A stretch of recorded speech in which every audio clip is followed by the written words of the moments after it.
This podcast does contain spoilers, so if you're okay with that, listen on. If not, pause the podcast, go watch the movie we're about to talk about, and come on back. All right, sweet. Excuse me. Brandon, over here. Hey, Pardon me. why don't you have the popcorn? It's starting! Woo! Hey! Hey! Shut up. Shut up and listen to the podcast. Hey!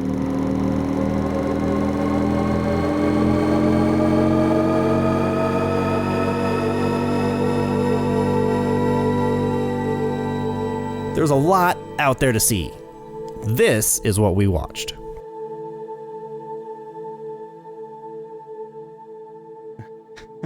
Does that mean I just have a shit ton of them sitting in my drive somewhere in your... That would be annoying.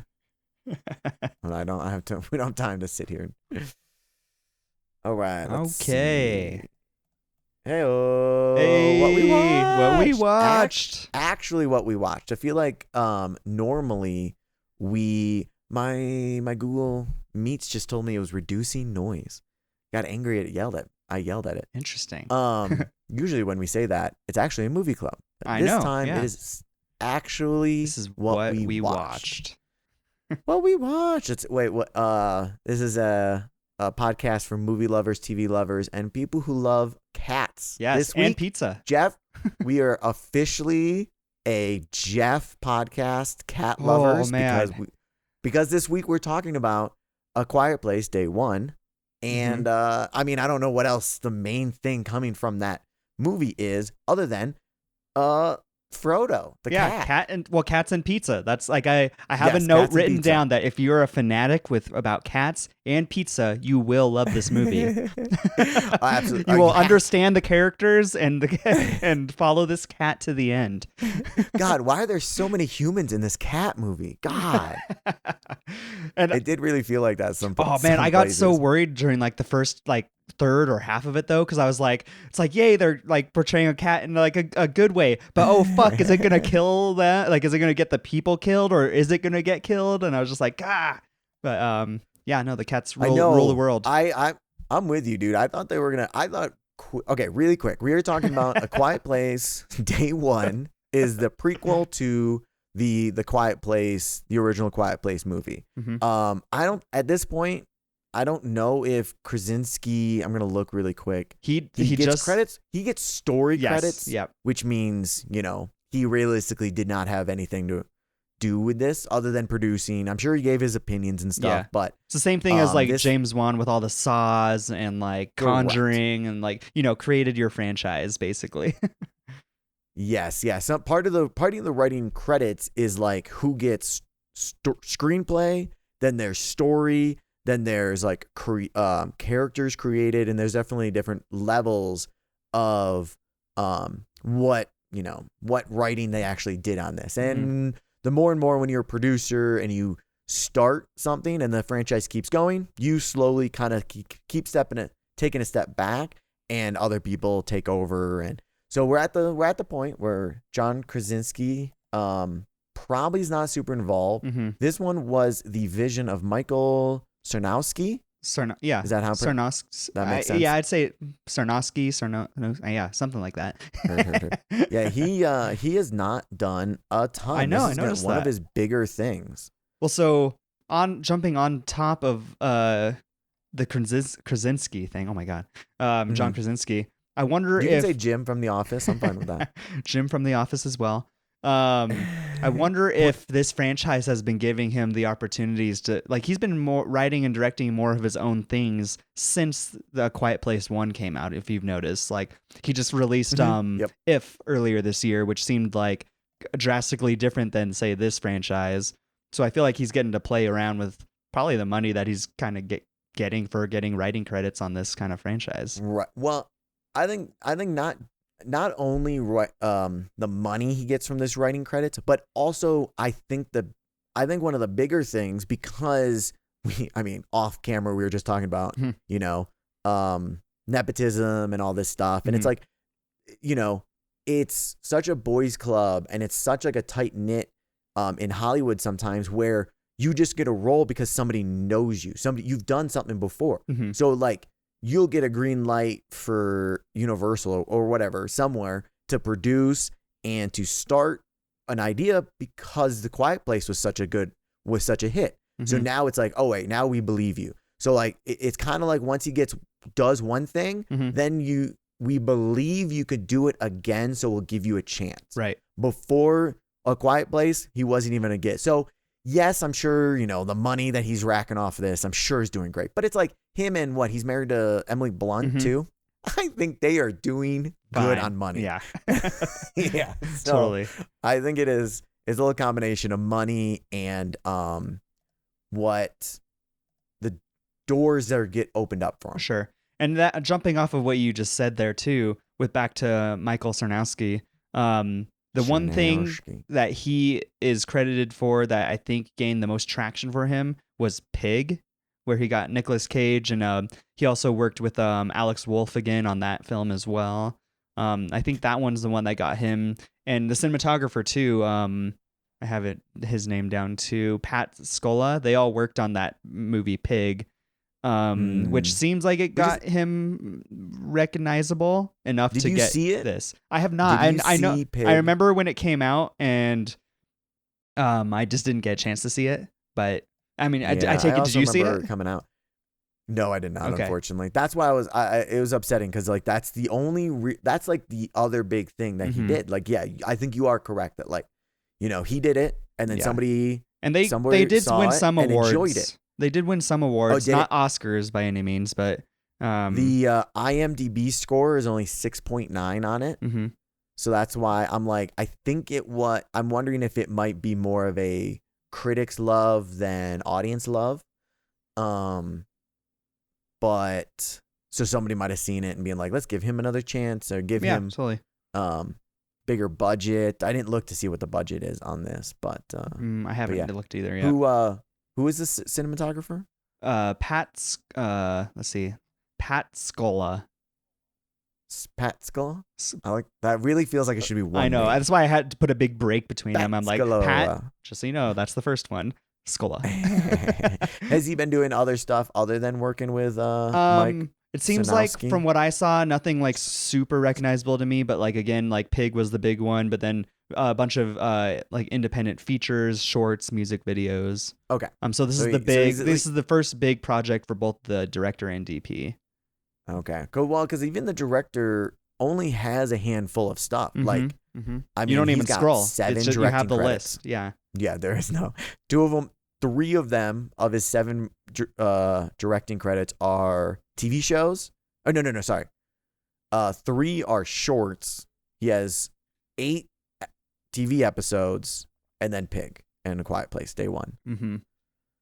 Which is, hey, it is interesting. Yeah. Well, it's also fascinating to see that Nicolas Cage is jumping on so many more independent features lately. Because like this isn't the first. Like he's been in a couple of independent westerns, and some other things. Like he's just kind of bouncing around. I think the independent. It's interesting because I think the independence in my mind is he does those because those are the ones he loves and he thinks they are good. Which sometimes they're good, sometimes they're not. I'm trying to remember what the monster one that he was in last year. I want to say the vampire one. Renfield. No, not Renfield. Renfield was pretty good. Yeah, it was entertaining. He was in another one where mostly it was like based off the kids, and they were advertising it with him, and he like dies at some point in it. Spoiler of this movie, I can't even think of the name of. But again, that one was really indie also. Okay, but it wasn't like fantastic, so I'm not really sure.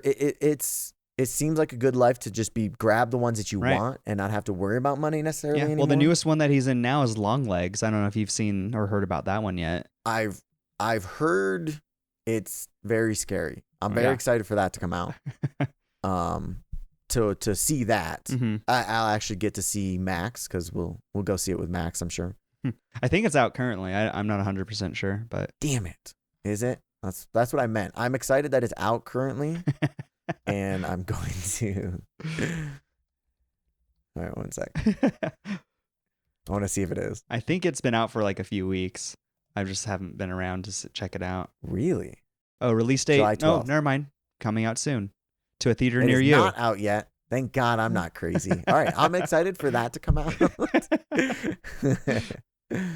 All right. Anyways, back to A Quiet Place, day one prequel. Like we said, it really did feel like it kind of felt like a different thing from one. I will say, as I watched the original Quiet Place, I have not seen part two. I've not seen part two.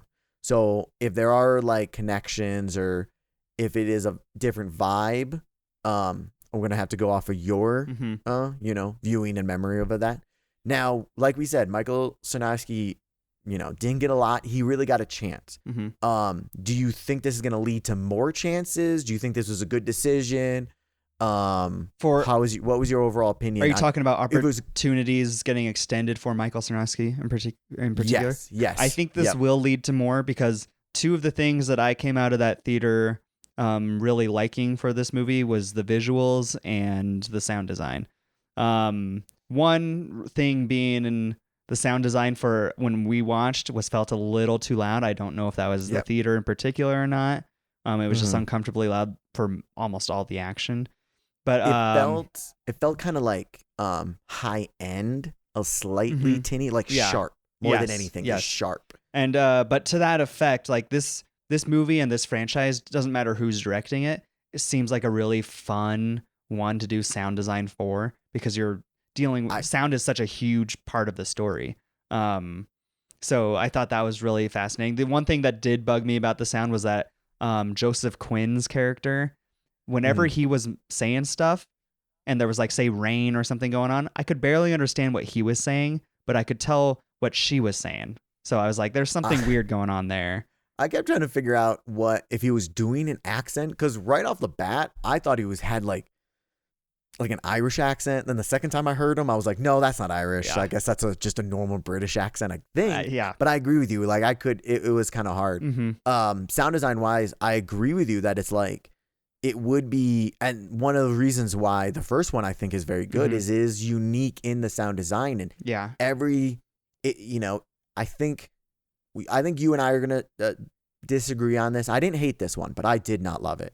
I think one of the things where the sound design should like kind of feel is every little sound is a big thing, and I feel like in this one they made a lot of cop outs in the sense of like, these guys, they had full conversations more than I was expecting. Yeah. Because it's like, oh, now it's rainy. Oh, now they can just do it over here. Right. We're in the place where everyone was freaking out that there was a small noise, but now you're still having a conversation in this church. So it's quiet. I get it. But like before, that was an issue. Yeah. That level was an issue previously. Yeah. Well, so that all of that to me goes along the lines of how I felt about the story, because I agree with you that this one's probably my least favorite of all three of them. But it just, because it, like, I will say this, like the explosions and the action, all those, like the range out of the sounds, like particularly explosions and stuff, all sounded good to me. But, like you were saying with like, the discrepancy between subtle noises and loud noises and things, I kept getting confused at what, like, I don't remember. I'd have to rewatch the older movies, but how do these monsters not get tripped out by hearing another monster make a sound? Like they're breaking through shit like across the street or something constantly. And that, like, how do other ones not think that they are humans? How are they not getting confused by all the sounds going on? That's very true. My assumption would be that they have a, non-verbal form of communication between them. So that at least like, dogs have conversations even though they're not like barking at each other constantly, because there's many, forms of communication. Half of our, communication isn't always verbal. So that would be my assumption, is they have some, form of identifying each other. Yeah. But I do agree with you that, if one sets a car alarm off, you'd think all of them would run. Right. Yeah. Run towards that. Based off the helicopter, it would be intense every single. They would never stop. Yeah, exactly. And then how do they know? They all run this way. Then they all run this way. And I just don't understand how they distinguish. Like, it's a city in crumbles. Like how do things got to be falling constantly? I know exactly. So like, him flipping over the little briefcase when going through the building. Like, how do they not know that wasn't some random ass shit going on? That was just like you know, or the water, like the fountain constantly making noise. I guess at some point they're just like, nope, that's just always doing that. So I guess that's not a problem. Yeah, I know, right? They were chill with that. They were like, okay, we've established that. Another thing, and I agree with you that I think my biggest issue with this is the story and the writing. And I would say, because we'll get to acting, I think it was generally pretty good. I think I can poke at some shitty points. The other thing that would bug me would be the production design we'll get to. But like story-wise, I do agree that I don't know if it knew what it wanted to be. It felt like, you know, this weird like kind of love story-ish a little bit. And then it was kind of about the monsters. And then it was kind of about her dying and like her kind of coming to peace to everything. And it felt like they needed to really like focus and make it. They should have picked their own genre and been like, this is going to be 100% about her set in this world. Yeah. And instead I felt like they kind of tried to wishy-wash and get like, they tried to like keep their foot in multiple doors. Yeah. No, I get it. And I don't know. I do see what they're going for, but like you said, when I compare it to say the first one, I haven't seen the first Quiet Place in a while, but I remember liking that one quite a bit because it was very much focused on this family and their ordeal, and like it felt logical. And yes, it felt smart. Like they talked when it was appropriate to talk, and even when they did, it was very, very quiet. Versus this one being like, I'm not sure what sounds count or not for these monsters, kind of thing, and I will say, I agree with you. It's like, I don't know what sounds count for this and stuff. Cause going into it, I envisioned we were going to see these guys figure this stuff out and be kind of experimental. And like, not everybody knows exactly what attracts them. But I felt like in this one, she got knocked out, woke up, and everybody was. We woke up with her, and everyone figured it out. Yeah, everybody was like, "Hey, while you're gone, we figured this out. We figured this out. It's like we didn't get to like learn anything, and it's like I feel like I wish if they were gonna be it was gonna be at the monsters in the universe, I would have liked to see more of them figuring stuff out. Of like, oh, the beginning of the movie we were doing this because we didn't really know. By the end, oh, we got this little trick. I've learned that if I do it this way, this will be. You know, it'll be quieter doing this. They're walking around willy-nilly. And I will say, it seems like they tried to convey that, but they did it very briefly. And I think that's based on the fact that they're relying on the popularity of the previous movies. Because they did do the thing where the monster opens up its face and then you see its like little hearing hole. I don't know what to call it. Like that. That's like a shot. That's what they're trying to portray. That is a replication of a shot from the other movies to like show that it's like hearing from that. But then like I felt like we already had like. The movie, quote unquote, already was established. Oh, you got to be quiet because they can hear really well. Like before they did that. And then it was like, oh, also here's that shot. Yeah. Like, yeah, dude, that was like 4 scenes ago at least. Yeah. But I do feel like for how quickly they all caught on to the no sound thing, I did like that one scene where they all go outside and start walking, like the crowds and crowds of people. That's so I was dumb. like, I would have been like, just like her, I'd been like, you go. I'm sticking with myself. You guys are going to make so much noise. There's so many like basic knowledge. There's basic shit that bugged the crap out of me too. Like that one, I absolutely agree with you. I was like, who in their right mind thought this was a good idea? Yeah. We've already established it's the sound wise. Yeah. You guys are fools. And then her, on top of everything, it's like, agreed. She was like, kind of like, okay, I need to go the opposite way. But she wasn't even like, oh, they're going to be loud, because she was walking through the middle of them. Yeah. That's another thing that's like bugs me. You're going the opposite direction of this crowd. Go walk on the side. What are you doing? I know. Why are we going dead ass middle? Well, the shot doesn't look as cool from Exactly. That's what this felt like. This felt like a ton of, this would be a cool shot. You guys figure out how to get them there. And it's like, it doesn't really make sense. Hey, them in the church was kind of cool. Can I tell you, if a monster can hear, I'm not going into an echo ass church. I mean, churches are echoey. That church they were in was so echoey, right? Why are you hunkering down in a place that makes noises more apparent? The only reason I could think of that they got away with that is because the running water led to that spot. So it was constantly running water kind of reverbing through that place. But So here's my argument another. for That's it. so perfect that you did the water thing. We're not even get to the drowning of the cat yet. But I don't understand as a creature from another world. as those creatures, you're very, very sensitive to sound, correct? Mm-hmm. To me, it seems crazy that I'm going to sleep in a place that is constantly noisy. Mm-hmm. Like a rushing water 5 feet from you the entire time. If you're super sensitive, that doesn't sound like a resting place. Yeah. I feel like they're going to try and find the quietest physical place they can Yeah, that makes sense. to sleep. But yeah, so I mean, that one was sleeping in the fucking sewer. No, it's true. Because that makes sense. But yeah, it's a lot of those like small logic stuffs that kind of bug the shit out of me. You know? Maybe they get gratification out of sound. We've never established that with these beings yet. That is very true. Hey, that is sound. That is very true. I need to go capture that sound. They did not explain that in the other ones, so they definitely weren't explaining. Maybe they're just trying to hug whatever's making the sound constantly. You know? Oh, that's what it is. Oh, it's like my brother's dog. He just wants to play with her. He's just rough. It's just not. He's not doing it on purpose. It's just like you just happen to be so weak.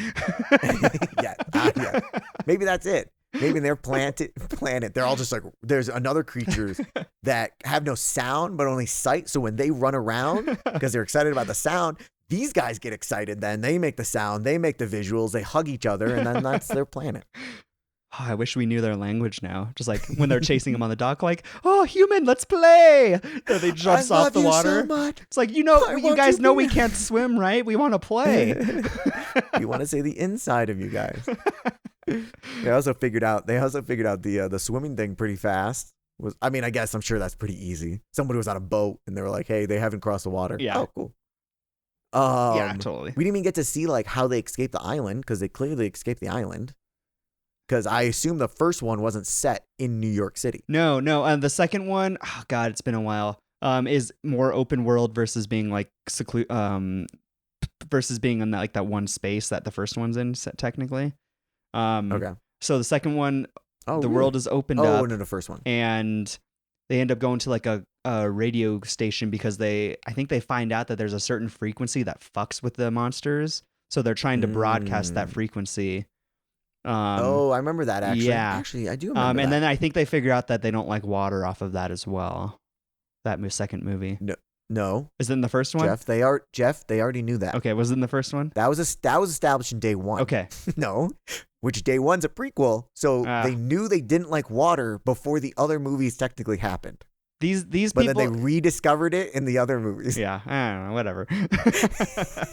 Again, the massive problem is I think the writing, more than anything. And we'll jump back to writing things if we think about specific events or scenes or whatever. I want to shift to a little bit where kind of close to writing, where I think the acting is actually pretty good. Like I said before, I really think I can point at couple spots for both the main characters of like, that was a little overacting. I didn't love that. But I think the main problem I had is the writing of their characters rather than their acting. I think their acting was pretty good. Yes. What do you think? So yeah, no, I completely agree with both those statements, because I think the writing is what bugged me the most about the characters, because in what world are these characters motivated the way they are? Like, I cannot absolutely agree with you. I cannot be motivated by pizza that strongly. And for that, how many days old is that pizza now that you're trying to get? And like, it just, none of that seems logical to me. I get what they were going for. It was supposed to be this like touching like moment to like her father and stuff like that. But I cannot see myself being like, I have to have this fucking pizza. I would rather go for like the picture of me and my father or something like that versus a fucking pizza. I mean, I can understand. I don't think they established it personally well enough, but I can understand setting up that character to be like, we're fully aware I will be dying soon. Like, yeah, I don't, again, I know she's in hospice, but I don't know how quickly she was gonna die. Yeah, but I can see them, and then that place being associated with her dad more than anything. But then it's like, wouldn't you just go back go back to your dad's place, like where he played. Yeah. That feels much more, I felt much more like emotional. And that would be a better, like, I want to go here since I'm going to die anyways. Yeah. I don't care about leaving. I want to go here because screw it. Yeah. In no universe can I get on board with, what's his face? Joseph Quinn's character. Eric? Is it Eric? Alex? Steve? Joe? Eric. I cannot get on Eric's mindset of just meeting this person for 2 seconds and then being like, you know what? I don't want to live. I'm going to go on a suicide mission with you. That was like out of left field. Yeah, like his initial motivation is beyond me, like, because I can see what they were going for with writing him in as like his character feels useless because he doesn't, like, he has no purpose anymore, and also the anxiety and like panic attacks and stuff like that. I got you. Yeah. I can see how those kind of come into play, but initially I'm just like, even giving him those character points, I'm like, I still don't understand why you want to follow her. Like, yep. Like, I mean, I just don't get it. I can tell you why. Because he almost died. He popped his head up and he saw a demigod. Then that demigod led him somehow back through the city, because when when she and the cat separated, they both traveled since then. So the cat knew where she was, keeping track. Again, demigod. Sorry, not cat, demigod. And led him back to her, and then, his fate. I mean, how can we disagree with this demigod? Oh my god, that was one of the scariest scenes though, when the cat went to drink the water, because I was like still in the mode of like, oh god, are they gonna kill the cat? And then Eric, Joseph Quinn's character, pops out. Dude, I jumped. That was the one time I jumped in the movie.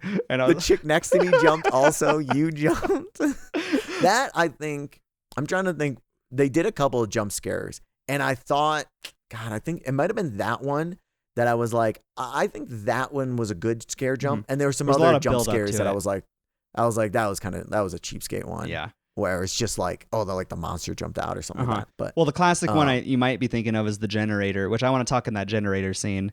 Because Alex Wolff's character went and turned off the generator, and then it was silent, but then you hear that growl, and then they held on it like on his face, and like you knew he was about to die, and then they just like cut to the darkness and you see that huge monster come at him. Yes, that one felt like one of the big scares. Cliche classic one. Then I'm like, hey, but for me personally, I was just like, oh, it's a little too cliche for me. But on that, I like him hitting him. But yeah, let's talk about the generator. Yes. Well, scene. So, what's your impressions of the generator scene? Because there's something particularly I want to bring up that I don't know if a lot of people noticed or not.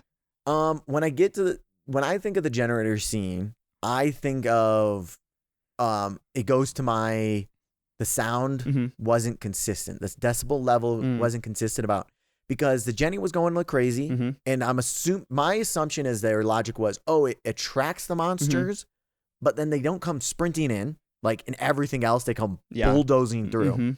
So they didn't come bulldozing through. So they got kind of off screen. You turned it off. Everything was fine. Then the small rip of a shirt is what set off the monster. Yeah, of all things. I'm like, that does not seem consistent to me. I thought he was going to be like stuck behind that generator, and then they were going to come like ripping apart at it and stuff. And he was trying to like hide. Yeah, that's what I thought. I thought it'd be something like they would be attacking the Jenny, because then that would also like hurt they don't get power and whatnot. Yeah.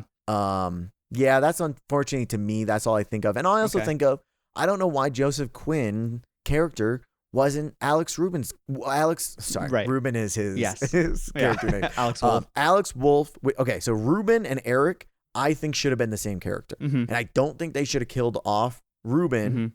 I don't care what actor does what, but like they should have combined that, and like that would have felt more reasonable to me that somebody went with her. Yeah, because deep down, he's, you can make it a little romantic or whatever the hell you want to do with it. But it's like, that's a strong connection to follow her into. But instead they wanted the generator scene. Yeah. Because God. Yeah. We couldn't have lived without the generator Which scene. I don't. So this is the other point I wanted to bring up with that generator scene. I don't know if you recall, but during the trailers, it was an old man that went off and shut off that generator. And then you see him get killed by the monster. Ooh. So they completely changed that scene. Now that you say it, yes. So I did not remember that at the time. So I don't know if they had a when they do second that, though. like storyline of Alex Wolff's character surviving on longer, or they just, I don't know. Who knows? No, I bet you that they were like, oh well, we don't want to spoil that death. The third level character is going to die, I guess. Yeah. So interesting. Yeah. But then it's like, if you remember that when you're watching the movie, are you not just going, oh, I guess he's going to die instead of the old man? I imagine this isn't. I mean, that's what I thought. Like, I was just watching it and I was like, oh, it's not the old man this time, but he's sure as hell gonna die. Okay, that's what I was gonna say. He's like, oh, I know. No way he comes out of that. The old man's not unless here. there was somebody else out there with him. He is going to die. The old man comes running in from the side. No, I got it, man. That's my line. I would have loved that. That'd be so funny. But speaking on characters that like had short lifespans in this, it's like Henry Jimon, I don't know how to pronounce his name. Jimon Hansu. I don't know. He is but he's like a very well established character actor. For people who don't recognize the name, he's in Blood Diamond, Guardians of the Galaxy, he's in Rebel Moon, Shazam, Black Adam. He's in everything, man. The Kingsman. He's Invincible. He's one of the voices in Invincible. Yeah. Quiet Place 2. He's Man on the Island. Who's Man on Island? Man on Island. But I imagine that's why they put him in, is just to connect it to part 2, I guess. Oh, was he in part 2 of Quiet Place? Yes. A Quiet Place part 2. He is, quote, that's why I said his character name is Man on Island. God. Oh, which do you think they could go retrospectively go back and change it? Because now he has a character name. We know what it is. Yeah, Henry. Yeah. So they could change it from this character is not Man on Island anymore. It's someone Henry, could change it. Yeah. Who was Man that makes me want to watch the second movie again now, because that must be. That makes me wonder if he did the ferry ride to that location where the radio tower was and stuff. Because oh gosh, I just don't remember. It's been so long. The magical ferry ride. Hey, so that was another thing I complained about. You and I went to go see this movie together. 2 nights ago or 3 days ago. Yeah. And we saw it in IMAX. So, we talked a little bit on the way out. Yep. One of the things I was complaining about was the ferry, that it confused the hell out of me, that like I feel like they did her walking opposite of them. And to me, the whole vibe was, I'm going deeper into the city, despite that being the opposite way for safety. Okay. The south is the safety. Yes. I'm going this way because I don't care about my safety, because I know I'm getting farther away from actually like leaving to be safe. I'm going the opposite direction. Then we get all the way there, and suddenly the ferry's going off from the south. Are there other ferries that they just never like announced that were coming off from the north? Or are these ferries coming all the way launching from the south, going around the island to head like past where she went? Yeah. Because where did this ferry come from that they were kind of like nearby where they were at the pizza place and stuff? Exactly, right? Yeah. Which she also could have gotten to. No problem. They both could have swam over there. Yeah. But whatever. I don't. So in my head, just based on the way that the boat was casually like going down the center of the river, if at a certain point they did realize that these monsters can't swim after them, I feel like they, think about like being the rescue teams. It's like, oh, these monsters can't get us in the water. We should probably do circles around this entire place to see if there's people trapped in the north or whatever. I could see them doing something like that. Counterpoint for that, very good point. I absolutely agree with you. Counterpoint for that, they're going to drop all the civilians off, then go back out with an empty boat, not do it with a full boat full of civilians. But yes, I do agree. I did not think about that. That is possible. But jumping on board with your argument, these are all the same people we saw earlier that went south. Yes. So yes, it doesn't make sense.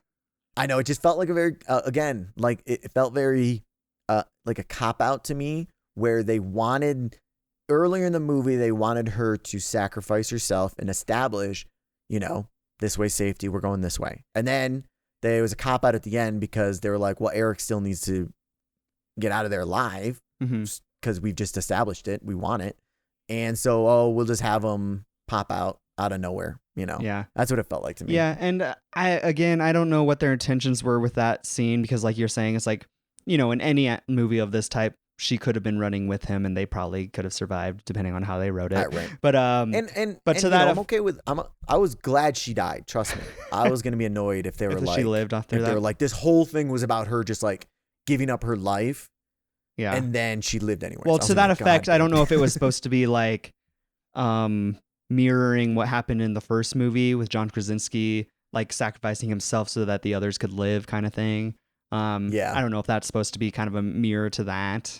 I don't remember if that happened in the second movie.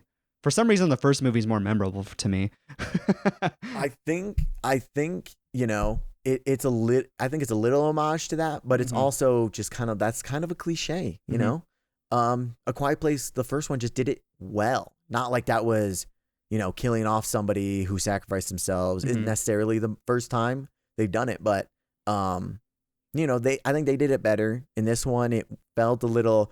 She started running and making noise, and I was like, I don't know if that's gonna. You guys could have just anyway, but whatever. Yeah. Well, then to that effect too, she survived the boat ordeal technically, because then at the very last shot of the movie is her walking out and then playing the music to die. Totally true. So she did definitely. So survive that also gives different vibes than her sacrificing herself. She did not give up herself. Yeah. Interesting. Yeah. Interesting. Oh, these guys. These guys. So, okay, let's see. Acting wise, before we jump off acting. Well, we have to touch upon the cat's acting. I know, that's what I was going to say. Is before we got credits. Acting, we took everything. I mean, dude, the cat was, there's two just so everyone, yep. So we're on the same page. The cat in the movie is called Frodo. I totally spaced on that. And honestly, when you reminded me of the name at the end, I was like, honestly, it's not. You were so frustrated too. You were like, they didn't even say the cat's name. Well, because I forgot about Frodo, and then the name popped up, and I was like, oh, I'm so excited for them to be like, please take care of Frodo, or it's like, don't worry about what the cat's my name. Cat. Yeah, I don't know. I feel like if somebody, again, really small potato, and by no means is this like make or break. But if it's a demigod, we have to know its name.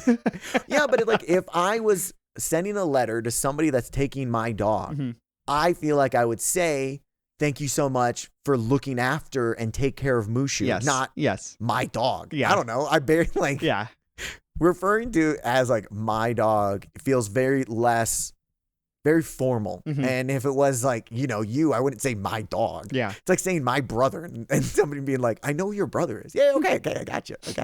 Yeah, no, I feel you. Yeah, small potatoes. But I forgot. It was a pretty good name, represent like the gigantic adventure that went on. I would have loved it if just the cat lived at the end and Eric even died. Like he sacrificed something like to throw the cat. But okay, so the cat's name is Frodo, and the cat was played by Schnitzel and Nico.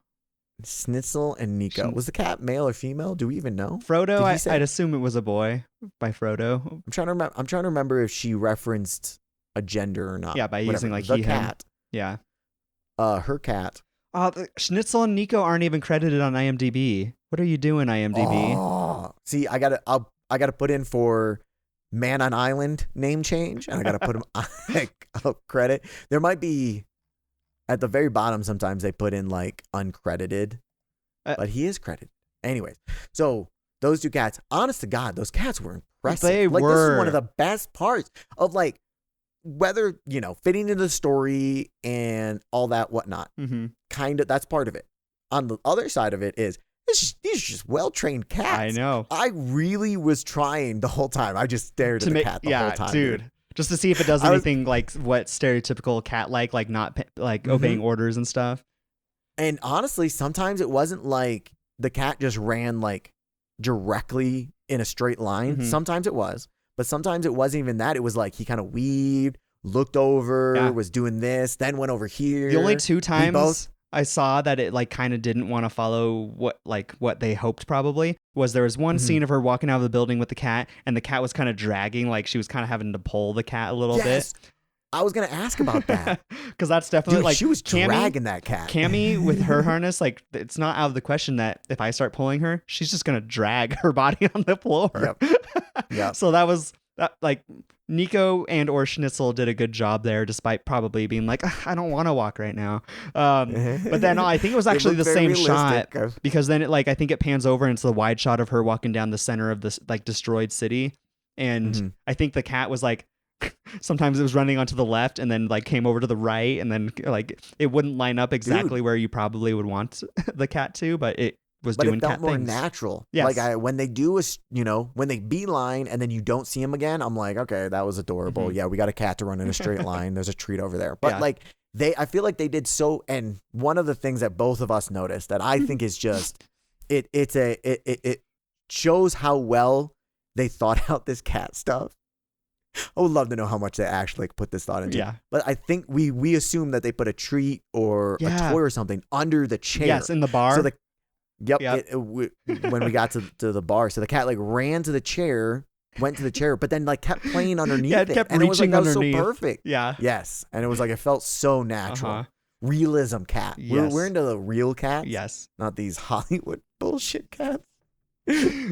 Oh God. But I did love the anxiety that the cat gave me, because on the one hand, I wanted this cat to live. There's no part of me that wanted to see this cat die. But then two, stressing me the fuck out that these humans wanted to take this cat everywhere with them, because you know, people thinking of cats like make noise. Like cats are silent. They are silent steppers, right? But they do knock shit over. They did show a scene where in the old theater or whatever, where the cat ran by and knocked the little bell. That was classic cat moment for me, and I was expecting way more of that later on. Like I was expecting that also. So like it was just keeping me on edge. So I don't, if that's what they were intending, well done, because I was just like, anytime I saw the cat with humans, I was like, anything can happen right now. I will say, I think when in terms of what being afraid that the cat was going to die, there's stages for me where it was like when I first saw the cat before everything happened, I was like, oh, that cat is doomed. Then the whole thing happened and she blacked out. I was like, that cat is definitely dead. Then the cat came back and I was like, okay, this cat, I'm assuming nothing's going to happen to this cat, because it's either going to be a really cheesy, like, again, you just kept this unkillable cat around to then just drag out an emotional experience. And I was like, okay, so I'm assuming they're gonna probably it's just gonna live. So I wasn't super worried. And then when they drowned the cat, the cat popped out. I was like, sweet, this cat's invincible. Cat's never. There's zero worry for me about this cat after this point. That entire scene, I was just like, okay, they're holding the cat above water. Okay. As long as nothing else happens. Oh shit, there's the monster. Okay, so now you guys are getting deeper. You have a little suitcase boat for this cat right now. You better not get caught by this monster. As soon as the monster starts coming, I'm like, okay, well, this cat's either dead or they're gonna like fucking swim with this cat all of a sudden.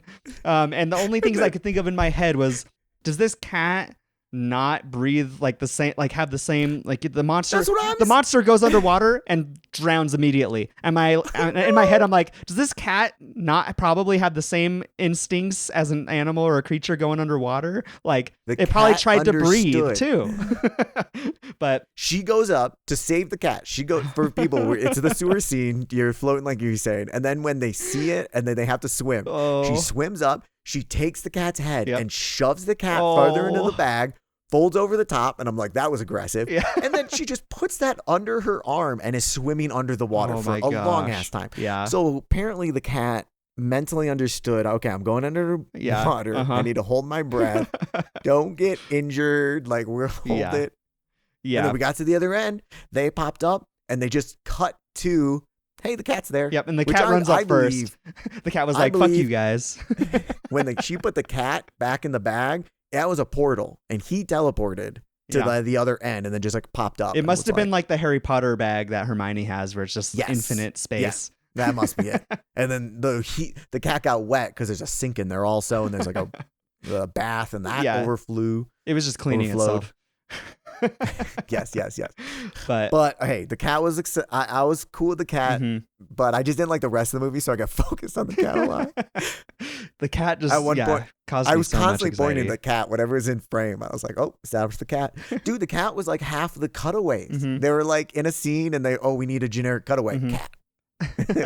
Cat being a cat. Everyone was probably just fascinated at how well behaved that cat was, and there's like, if it's doing what we want it to, we might as well get shots of it.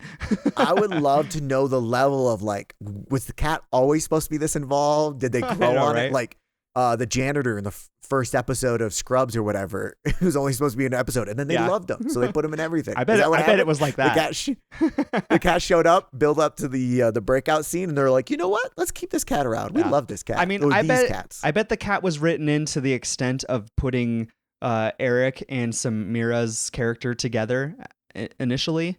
Yes, because that was like that's probably the main big thing that point happened with that. And then as maybe other spots where like when Frodo like lures Eric's character to like I thought it was like an egg den for the creatures, but they ate those, so I don't know what those were. Yeah. I also could not figure out what was going on, and I was like, so their food source is this, and then also humans, and I've never seen them eat humans. I just see them like knock the shit out of humans. Interesting. Yeah. I guess they don't. Okay, in my mind, they have teeth like they would eat humans, but I've never seen one bite one. It was kind of, now that you say it, was kind of guess a generic assumption that I never really thought about. Yeah, you're right. Anyways, I'm not really sure what that stuff was either. Yeah. That was kind of confusing, and the whole scene was just like, I don't know. It didn't feel, and this is a perfect thing to me because the writing is a big part of this, but my massive problem, and the reason I didn't love it, is I never bought in. It didn't feel like a cohesive world to me. And it gave me a lot of 65 million years ago with the Adam Driver movie. When we saw that, we came out of it and we went, it's a lot of this and then this happened and this happened. It didn't feel like the story was necessarily connected, other than it's the same, people. Yeah. I never really bought in. And one of my other problems after writing is that the production design, to me, I did not personally love. It felt like a lot of, and I'm not necessarily saying it is because I couldn't tell, but it looked like a lot of just stages. It felt like just a lot of fake backgrounds and fake sets to me rather than kind of real. It just felt like, I know, to an extreme. Do you know the Indiana Jones show in Universal, I want to say? Oh, yes. Where they do, with the boulder. That's what it felt like to me. Okay. Yeah, a little fake boulder rolling around. That's what kind of felt like to me. That was the vibe of like the backgrounds and the sets that they were on. The monsters I thought looked fine. The CG was okay. It just looked like, I don't know, it just didn't look polished production design. Interesting, because it didn't bother me in that way. Because I don't know, it didn't occur to me that way, the same way as it did you. Like, because I get that there's probably, portions of that set that are legitimate versus some of the cars and the fire and stuff like that. But then they all obviously probably CG some of the backgrounds and stuff. But it felt pretty standard to me, so it didn't bother me necessarily. Okay.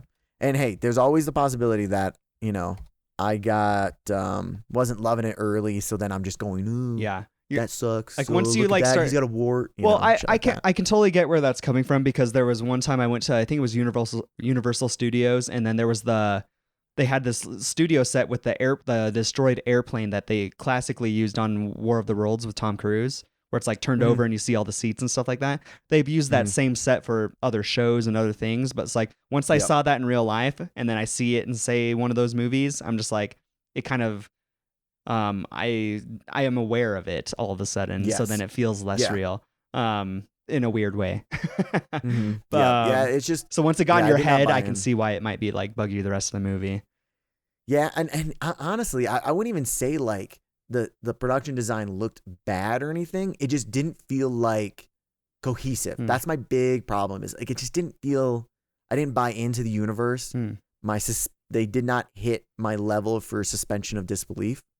So I guess for whatever reason, compared to something like Marvel's movies, because this was in New York. So like compared to something like Marvel, where they're constantly in New York and probably do a lot of the same stuff. Was there a difference there? Like, is Marvel's more believable for you in some ways or another? I think most of Marvel's was more believable, but then also it might be just because, Marvel, I can't think in my mind. Okay, let me say this.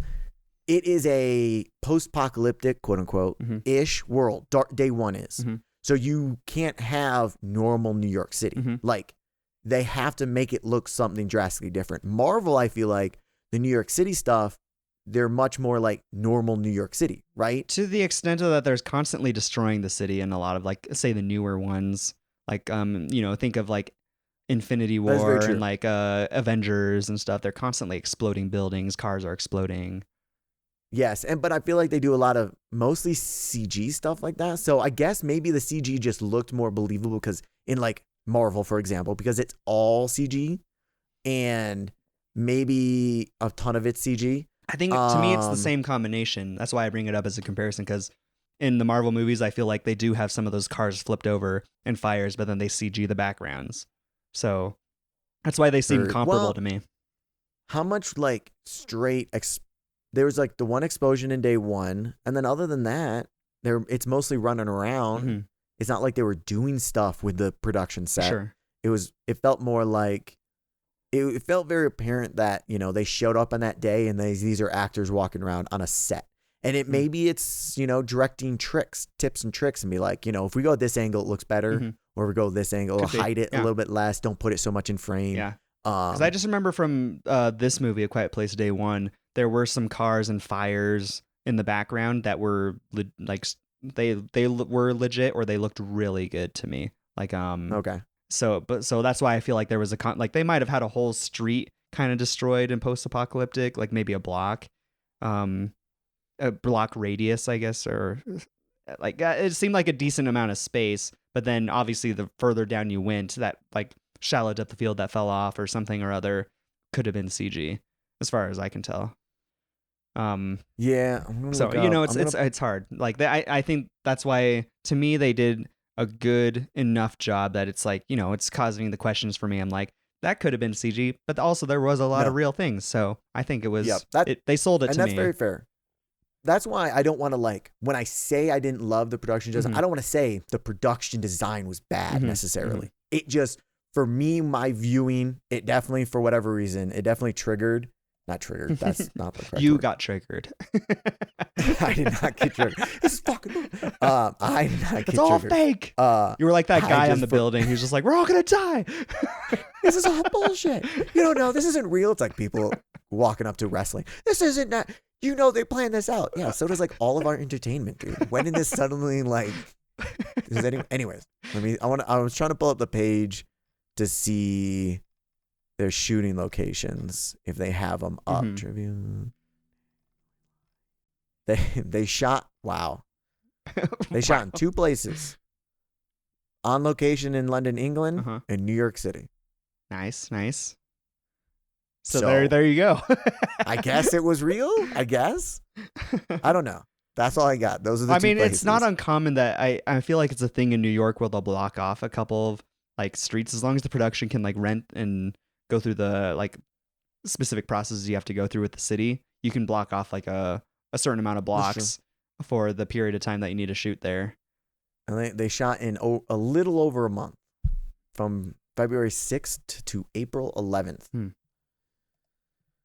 I forgot I was gonna jumping back to weird trivia. When we were talking about the cat. Schnitzel and Nico. What's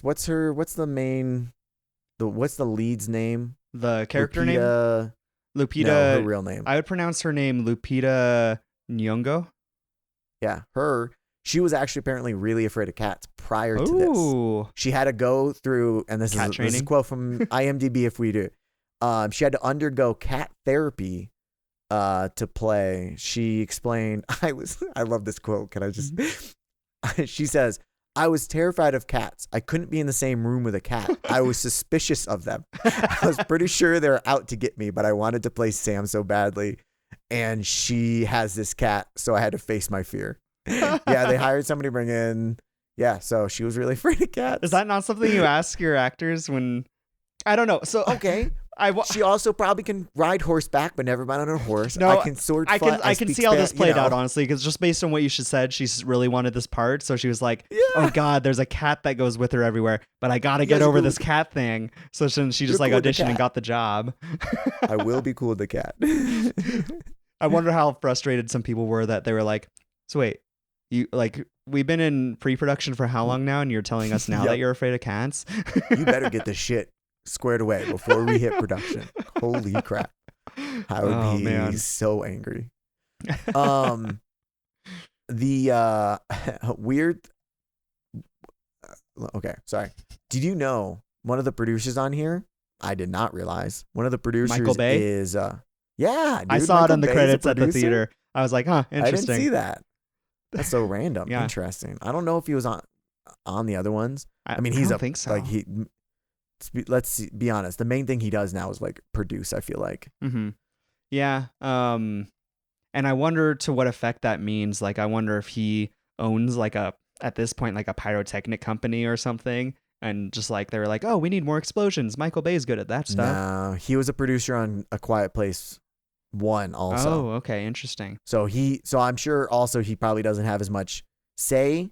I'm guessing he got in early and now he's just, when they're talking about making another one, he's probably just I don't know if attached they to have the rights or franchise now. Yes, exactly. Yeah. Right. Okay. Oh, wow. Interesting. While I'm here though, I'm going to have you guess a couple things, before we jump back. Ooh. Okay. So one, did you look at the IMDb rating? I probably saw it in skimming. No, actually, no, I do remember it now that I'm thinking. Okay. I believe it's a 6.8 currently. Yeah, 6.8. Uh-huh. The original Quiet Place is only a 7.5, which shocks me. Yeah, I would have figured at least high sevens. Yep, I agree. So the other thing is, what do you think the production budget was? Ooh, I mean, I'd imagine the production budget is at its highest currently, for this franchise. So I would want to say, again, I'm bad at these initial guesses, but I want to say, God, because it was shot still kind of simply. So I want to say it was like, could be completely wrong. I want to say 60 million. Ooh, 67. Oh man, Nice, I'm getting Jeff. better, but I'm so not You're getting confident so about my bad. guesses. You're getting so better at this. When you were like, "Oh, I think this is the highest that it's been," I was like, I mean, I assume so also, but not that much. Yeah. It's not that crazy. Yeah, the original one cost 17 million. Okay. Yeah. Don't you? Interesting. I love that like mindset of, hey, we're gonna produce this small little indie Mhm. to only 17 I million. know, right? My God. And then I don't know what part 2. I'll look at part 2. I imagine it's budget. probably in like 40, 45. Oof, 61. Oh, okay. So that was up there too. Interesting. They did not get much more money for this one. I wonder if they had like more money earmarked and then they just didn't. Well, go who through directed it. the second one? I don't think it was John Jeff. Krasinski. It was your mother. No, Oh. yeah, it was John. It was Krasinski still. Okay. So that makes sense to me in the sense of first movie was a success, right? So then they give them Yep. much more money to shoot the second one, To- and then To John Krasinski because he wrote it also. Yep. But then also in changing directors and everything for this third one, I imagine it's like we still want to give it a decent amount of money, but not a lot more because there's also new teams. There's a completely new team on it. Correct.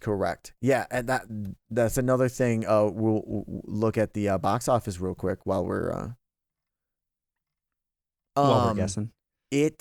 I think 60 mil, in that range, under 100 million. Mm-hmm. And then you like kind of like gauge it off like the 50 mil mark, I think. Mhm. You know, if you want a smaller thing, you're going under 50, you want over. I think that's a good like sweet spot because realistically then, if you think about it, if you say they spent 67, they ended up spending 100 million maybe, you got to get to 200 mil to start making money again. I think that's much more reasonable. Mhm. Even still, 30 million on marketing, I don't know if they spent that much. The marketing, there was a decent amount of marketing. I was gonna but it say wasn't I saw crazy. a lot of trailers and like even AMC had those like cardboard cutouts and like social media. Like Yeah. there was a decent amount of like I'm willing to say the cardboard cutouts don't cost. but if they put them all 10 over the mil? world, Still don't think they cost like a max amount. I hear you. I understand where you're coming from. I sometimes I never know. Maybe cardboard has gone skyrocketed in price. Sometimes and I don't know. never know with this decor stuff because have you heard of how much some of this like random decor stuff that we rig costs? Well, yeah, but that's much more like again, not necessarily like cardboard in a movie theater lobby. We rig very expensive one night things that like everything's expensive. So it's like all of it is expensive. So this is going to be expensive too, even though it is just, this heavy plastic shit. Yeah, but they're also still custom. Like I think it's the custom design that gets people to charge up the ass for them. That is because like there's true. that one production company that we do Arrow for. They have that. It's like made out of styrofoam, I think, and it's but it says Arrow's name and it's custom designed. But like everyone's so gun ho about no one fucking damaging it because it's probably cost a shit ton to make. Yeah, so I don't especially know. I'm sure it's worse if it's a separate company that you have to contact to get you to make another one or like pay for another one, or it's our company. And even if it's our company and we made it and it costs money, it's kind of easier just to call, send an email and be like, make another one. Yeah. Rather than contact. Anyways, Jeff, focus. Sorry. We're not talking about our other work. Damn it.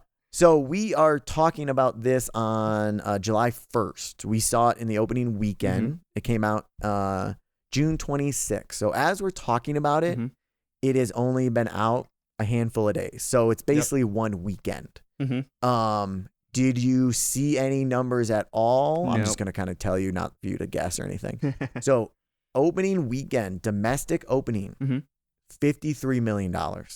Wow. Just domestic opening. Wow. So they are well on their way to making their money back. Yeah, See, no kidding. That's a sweet spot, right, man? You just got to go for that like 60. When it balloons over 100, and especially when it gets to like 2, it's like, unfortunately, Avatar, I think, opened the door for everybody because when James Cameron was doing first Titanic, then Avatar, he would spend so much money and everyone's like, they're never going to make this back. That's insane. We'd never do that. Then they made their money back. And now all the time they're like, oh, but we could spend a bunch of money on this. Well, we'll never make it back, but we could. Maybe it's the highest grossing movie of all time again. You never know. Yeah. Anyways, yeah. So and that's where Disney has discrepancies at this point. Like Disney is seriously hit or miss these days. It's hard to tell whether their stuff's going to be really good or not. Yes, dude, for real. So yeah, worldwide, they're just shy of like 100 million so far after the first weekend. So hey, no matter what I say about it, they're tracking. I'm looking up. Oh, speaking of the cardboard thing, the Instagram did post. Brandon posted a photo of it, I believe, at one point. He did, yes. Because it was kind of a cool like look up from the subway, even though we didn't spend a lot of time in the subway. Whatever. It looked kind of cool. It like drew your eye because that is another level of kind of what guerrilla or like cheap advertising. I know you are buying the expensive cardboard, but that's like to me it's like the cheap advertising that is really good. I heard Twister, I haven't seen one yet, but I heard it a while ago that Twister wants to do a booth that you can walk into and like experience a Twister or whatever. Yeah, the wind machine thing. And maybe that's just going to be at their premiere or like one big place. But it'd be sweet if they got it everywhere. Now, I bet it's one of those more expensive than cardboard. It's got to be one of those booths where people like go in there and they're like, catch the dollars. You get to keep whatever money that you can grab. Except for I think they're just not going to put the money in or fake money. Yeah. If I were them, I'd put some like fake, print some Twister fake dollars. Twister ones. Dude, with Glenn Powell's face on it. Oh. That would be awesome. Then they would still have to print more because they'd be taking them all. I think that would be actually pretty cool. That'd be fun. I'd give it a go. I would give it a go as well. Rotten Tomatoes scores for A Quiet Place is audience 74%, critics 85%. Interesting. So critics are definitely liking it more and more. Going easier on movies these days. It seems like. I feel like some have just been like hating on movies for a period of time, and now it still feels like it's almost switched. Like almost like audience members are more critical. Yes. I think so. Yes, earmuffs. Rotten Tomato fans. I don't know how much I trust Rotten Tomato critics nowadays. I think they might be a little fake. Okay. I think ever since Mission Impossible Ghost Protocol, your radar for that has been off. my trust has been broken, it feels like. So then I'm like, and then I saw the article. There was an article about like people were getting paid to inflate I think it was Mission Impossible. It might have been something else. But ever since that's happened, there's been a couple that I'm like, bullshit. Yeah. Bullshit. So they're all up in the air now, unfortunately for me. Fair.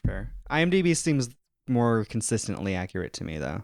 Yeah, I think so. And they do also have IMDb. We never like break it down to, but they also have Metascore, which the Metascore is their version of critics, where they break down a bunch of actual critics and whatnot, and they give you a score set. Like this one got a 71, I think, out of 100. I'm not really positive. I haven't looked into the Metascore very often. I'm looking at Mission Impossible Dead Reckoning Part 1, and it's like Rotten Tomatoes still says 96%. Yeah, and people are insane. Yeah, but IMDb is at 7.7, which is much more believable to me. Yeah, there's no way that Ghost Protocol, even if you didn't hate it like I hate it, even if you liked it, in no universe is that the best Mission Impossible movie. Yes, agreed. The middle trilogy is some of the best possible future, fantastic franchise that I really we will probably sit down and do at some point. We should. Of the Mission Impossible movies. Because God, I'm trying to think which one it is. I think we'll be so conflicted on 2. That'll be our fighting one. It's just awful. Anyways, it's just great. It's like Temple of Doom. It ends with Henry Cavill one.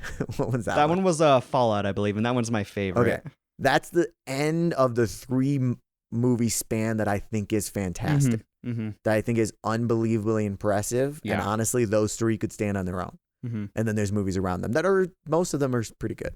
Anyways, focus. Let's see. Yeah, you got anything else? I do.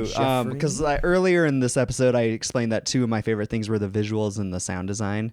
And I wanted to go further into the visuals because I do think there was some things that were notable and fun. Like they did mess around a lot with like haze and atmospheric stuff, as well as color and shadows. Like they did a lot of really fun stuff like that was kind of horror-esque. Like particularly like particularly one shot that I thought was really fun was when I forget which location exploded because there's so many of them exploded.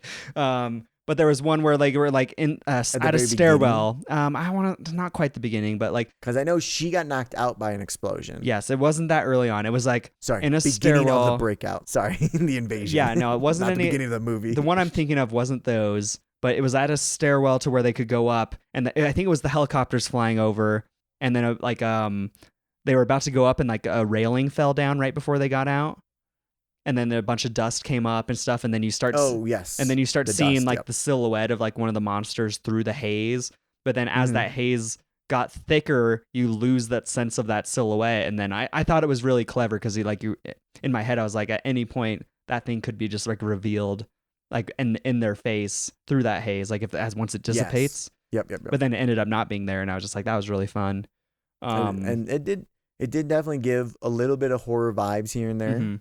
I do agree with I agree with that. And yeah, I don't think it looked, I definitely wasn't watching it being like, oh, that was a bad, jump cuts or bad transitions or anything. I thought the movie felt professional. It felt very professional. Yeah. And because sometimes I do watch movies that I don't like that I'm like, it just doesn't feel like this is a professional filmmaker. Yeah. I think he was a professional director. I think they were professional cinematographers. I don't know if they're professional writers, but frankly, I think that would be the only the stop. Because I agree with it. It did look good. Yeah, because I mean, some of my favorite parts were honestly anytime those helicopters came over and you just hear the fucking like rush of all of them, and then maybe you see them just flying by like through windows and stuff like that. Like some of those were my favorite moments of like, I don't know, energy from this movie. I thought that was really fun. I want to comment on the sound, but I don't want to say something that I don't necessarily believe, because I do believe, as you stated, is I think the mix that we heard in the IMAX was not stellar. Yeah. I'd be shocked if they let it come out so harsh, casually, like when they're mixing it. That seemed pretty crazy to me. Yeah. So I do remember, the monsters going by, it being intense. And so I would like to rewatch it in like Dolby or something. Yeah, right. That's kind of why I suggested that, Jeff. And then you picked. You brought up the IMAX, and I was just like, I usually go for Dolby, but yeah, you got a little IMAX boner, so I didn't want to like. No, I'm always Dolby, that man. Boner, homie. That didn't even feel like IMAX. Every time any of these like theater chains say IMAX, I'm like, we sat down and you were immediately like, this is like the same size as Dolby. Even though I believe that's the theater we've been in a bunch. It felt small to me. I don't know. Whatever. I had a I agree with you. Once you pointed it out, I was like, the image looks small. Yeah, I do agree with this. For being it being labeled IMAX, being the thing. Correct. But also another thing, I'm curious if you noticed it. There was only one scene that I really noticed it, but a lot of this film was shot handheld. Like, did you notice a lot of that? Yes, and I was excited that they did. Generally, they weren't, because I hate very over the top. What'd you call it? Sorry, handheld. Very over the top, very shaky handheld. And that's I never had that problem, which I liked, which I was happy with. Because they're like the one especially scene with those kinds. The one scene that has stuck out to me the most, it was like bordering the line of a little too much, because they were the two characters, Eric and Sam, were just kind of like standing and having their, I don't know, like eye exchange because they weren't talking much. But like there was a slightly wider shot that all of a sudden was just like almost a little too jittery for how still the moment was. So that was a thing I noticed. Otherwise, a lot of times when there's like other like pans and following the character's face and stuff, you don't really notice that it's jittery unless it's like a static shot, and then you just start feeling the corners bounce. But otherwise, I mean, I generally like handheld. It just leaves a lot of flexibility to do a bunch of different things visually, which is fun. Shaky cam is my only problem. When it turns into someone needs to get that man steady. Clearly that cameraman was tired. Get this man some water. Yeah, that's what it feels like. He's about to pass out. Like they cut the scene where the cameraman just tips over. Yeah, I mean, I would say handheld does a lot of benefits for certain styles of movie, which, if they went the kind of horror side of the movie, they went for this invasion side, damn near Cloverfield level stuff, then the handheld feels super appropriate and should be used more, especially in the hectic scenes. But if they're leaning towards more of like her story, I think it's a little bit less appropriate. But again, like I said, I think they did a good blend. I don't remember that being a problem of you describing that scene. I don't remember it being a problem. So it was solid for me the whole time, thankfully. Maybe I was too obsessed with the cat. The cat was maybe they've been focused on the cat the whole time. They stabilized it, but it was on the cat. So you just don't realize. So when you're looking at somebody else in the frame, it's like, oh, they should have done some cat POV shots. Like, dude, they should have killed the humans and just ultimately made this about the cats. I think it would have been fantastic if they just more and more as the movie went on, and then it ended with the cat on. I mean, people loved that game Stray. So you were playing the cat, and it was just randomly in city and shit. It's like, I was thinking about that the whole movie. Every time the cat was like doing something off to the left of the frame, I was like, this is like the video game. God. Is this the movie based off the video game Stray? Adapted screenplay. It's gonna be a successful video game adaptation. Oh my God, Stray, A Quiet Place edition. Oh my God, A Quiet Stray. That'd be so dope. So, especially because you're like trying to avoid like what they're afraid of and stuff. Yeah. Oh, can you imagine walking on the beams and then knocking something over so that the monsters go like to that point, and then you go over there, then you move over to another spot. Dude, 100%. And honestly, when I was watching this, I was like, I think cats would really adapt super well. I think so too. But they'd have to figure it out. Yeah. Again, this is like, I kept waiting everyone for just that. figured things out immediately. I kept waiting for that cat to meow while it was in like one of their arms or something like that. Because you didn't hear a peep out of that cat the entire time. Nope. That was a mute cat.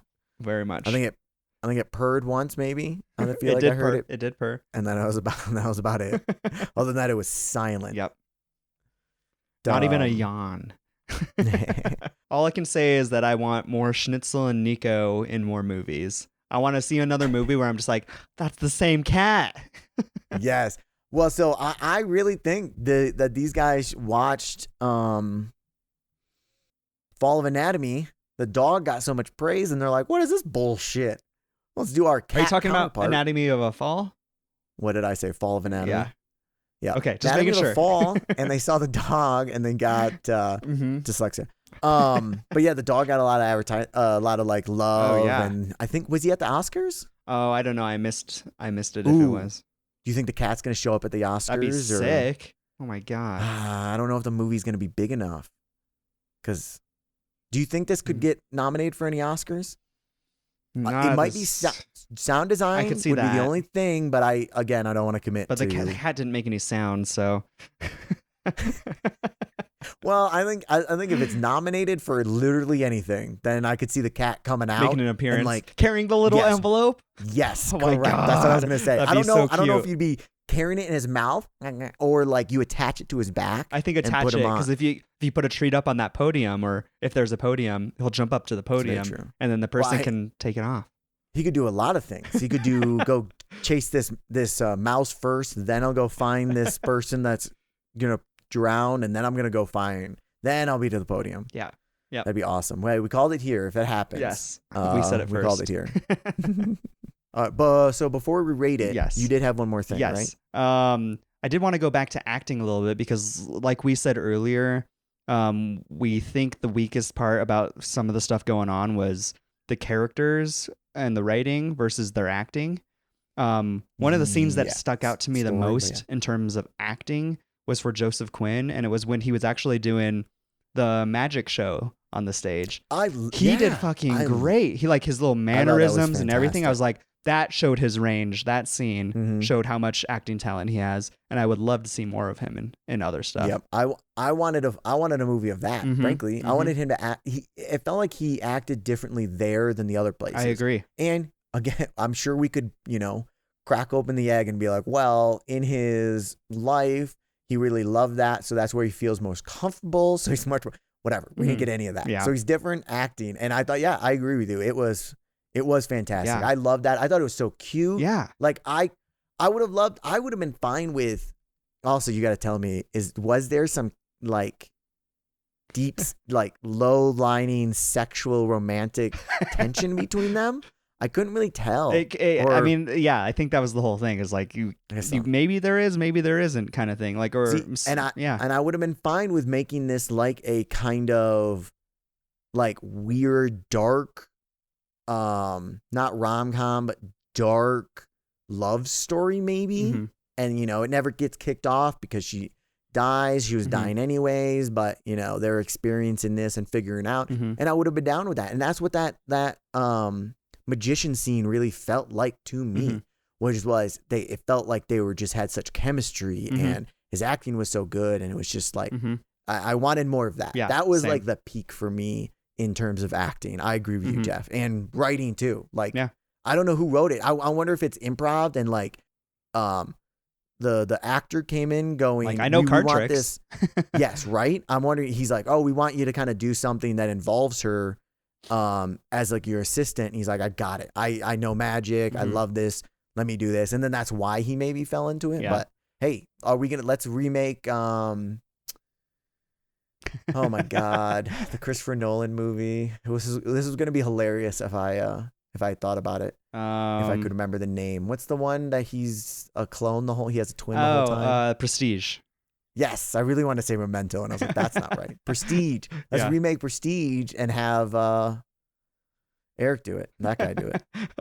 So It you're was supposed to be a already jumping on the remake train? No, it was supposed to be a magician joke. And if I see. really remembered the name, I'm sure it would have hit harder and like actually properly, but I didn't. So we're here. All right, sweet. Yeah. What we watched. So What we we need to rate this now. All right. So let me pull up the grade because I think I know in general where I want to go. Yeah, I have Have a you vibe. put any thought into it yet? I haven't until this moment. So I know. I rarely do too. But I think I'm in, I like, know the a vibe ranges. of where I want it to be. Since you know, I'll let you go while I kind of double check and look. Okay. Yeah. No, sounds good. So yeah, I think overall I did generally enjoy this movie. Like I said before, the visuals and the sound design were some of my favorite parts. There were some character things that like I didn't quite understand the character motivations, or I couldn't get on board with a lot with our two main characters and their motivations as much. Again, unless you love cats and pizza, it's like Hell yeah. this movie. Which, like, hey, I do. yeah. I mean, I know, right? It's like Not enough, but I apparently, don't but think yeah, I'm I do. that degree of cats and pizza to be like, oh, I completely understand it. You have to when the world's falling apart, you have to have a slice of pizza. Damn. Well, hey, dude, she wanted it before, so This is true. the world falling apart changed nothing Yes. of her life. Yes. Let's be honest. She started heading that way anyways. Yeah, she's like, look at Wow. all these sheep heading towards the south side of the. That's actually a very good point. She was dead set on that before the world even freaking fell apart. So the world falling apart and these aliens Yeah. coming out of nowhere changed meant nothing for her. Yes. She was like, I don't see how this But- changes my plan. Anyways, Just a on top of normal that, it's like Tuesday. I did appreciate their acting outside of like some of the story elements surrounding their characters. I was entertained by the action sequences. So, and that being a basis, I think I'm going to put it in the same tier as where I have Mission Impossible Dead Reckoning Part 1, because I was entertained by this movie in other regards and stuff, but there were still just some things that felt a little lacking to me. So I think I'm going to put it at a solid 7. Okay, 7 flat for Jeffrey. Mm-hmm. Hey, I'm personally very excited about that. Because I'm not going 7. I know. Yes. So I feel like you always which is always try to get me to go first. That way you cannot match me. I mean, no, the audience isn't going to hear about. I was going to go first. You just figured it out. You just quicker. you So you this drifted just it off contradicts towards your me. whole- I just wrote A Quiet Day part place 1. All right, a quiet day, place 1. Yeah. All right, 7 flat for Jeffrey. Okay, so for me, I'm definitely in that realm though. I'm just under 7, and I'm in the 6.75 to 7.5 range of where I want to put this. And you know, it might sound low, but I have some ones in here that are like I think I actually like. Some of my 7.5s are Thor, Love and Thunder, which I really liked. Yeah. Blade Runner 2049, which we don't need to talk about. Jeff, don't just calm down. You know, Glass Onion, which was fun. You know, the original Planet of the Apes, Mighty Joe Young. Some of my 6.5s, Elvis, Lightyear, Fabelmans, Beau's Afraid. Yeah, it's like some of them were still fun in different ways and like entertaining in different ways. Like Blade Runner 2049 being an example would at least be an 8 for me just because of the visuals like that they shot. Like it was impressive. But that's honestly, besides the point. I know. We need to we'll put that on our rewatch list. That I also agree with you that 6.75 is crazy low to me, and I can't believe this. 8, it'd be close to an 8 again. Technically, I agree with you. Focus, Jeff. Shut up. So, A Quiet Place Day 1 is what we're currently talking about. Yes. A Quiet Day place 1. A Quiet Day Place 1. I think this is a good range to me because I agree with you. They did a lot of good things. I think the soundtrack, the sound design is going to be better the next time I listen to it, watch it, and listen. Yeah. I will be listening while I watch. You don't know. Hey, maybe I plug I'm my just ears really the entire movie. Maybe I'm really committed to the visuals, and I'm just going to go like this. The acting was generally pretty good. I was entertained. Weirdly, I love the cat, and Go cat. it's so not like a movie filmmaking kind of necessarily part of it, but it really made the movie better. Yeah. I did enjoy it. Yeah. And if the cat wasn't there, I wonder if I would have hated it more. But I think it's pretty good. My only problem, my big problem is the story. I just didn't think I would have loved a different script. Mm-hmm. Or, obviously a different script would have been taken in a different direction. It's the kind of I would concept. have really loved that. It's the kind of concept where you have a blank slate. Like you can follow any character you want on this particular day. Yes. So And I really, it felt like they kept bouncing back what they wanted it to do. The story, a lot of holes in the story. So I'm going to go 6.5. ooh, Because, low end of it. and matching specifically Elvis, honestly, 6.5, because Elvis, I actually liked, I think, more than most people. A lot of people hated it. I actually kind of liked it. They had some major warts like this one, but it definitely wasn't a complete movie for me, but I really did enjoy parts of it. And I would not steer people away from this. I would not steer people away from this. Yeah. And I think, you're referring to the one with it. Austin Butler and Tom Hanks in particular? Yes. Okay. Yes. Yeah. I enjoyed it more than I think some people, but yeah, so I'm going to go 6.5. Unfortunately, I don't think it's hard for me to say. I wonder if they hit what they were aiming for, because I don't know what they were aiming for. It kind of felt all over the place. I'm excited to see the next thing he does. I'm curious. I do. It seems like because of Pig and this movie, I wonder if there's going to be another animal in his next movie as well. Because there's just, you know what I mean? I would love to see how trained the pig is. Maybe it's his cat. Maybe he's training all these animals. He's like, I've got to make a movie with this animal. Directing is his sidekick. Mostly, I'm a animal trainer. Oh my God. Well, before we head out, I'm gonna go back to the webpage and see if he has any crazy credits, as animal wrangler. He needs to direct the next Ant-Man. He'll get real ants. They would be 127 hours. Did he train those ants? Ant Wrangler. I'm not seeing any animal credits, so that's upsetting. Interesting. I know. Yeah, dude. I wonder what his next one would be. Hopefully, it's Tales of a Wombat. Tales of a Wombat. I'm down. I'm down with that. That sounds fantastic. I don't know where I was even to go with that. That could have gone anywhere. So we're gonna go with Tales of a Wombat. Let me. Oh, he Coming does not have any near you. upcoming projects. You want me to just add it in? I got the three things. I got to fix that one character name. I need to add the cat, and I need to add his future project, Tales of a Wombat. Don't know what that'll be, but we'll work on that. And while we're gone, we'll work on that story, because this is what we watched. That's gonna be it for A Quiet Place Day 1. For people listening and not watching, this is also going to be on YouTube. People watching and listening on YouTube. We also on Spotify, Amazon, Apple, anywhere you can listen, download podcasts. We will also be, we got more games coming out. Come back next week for episode 3 of the Fallout Boys. Brandon, Luke, and other Matt are all working their way through the Fallout Amazon series. The episode 3 will come out next week. The last 2 episodes were the last 2 weeks. Check those out. Good conversations. They're really diving into it. Come back a couple days. On Sunday will be the first movie for War movie club. This month for July is War.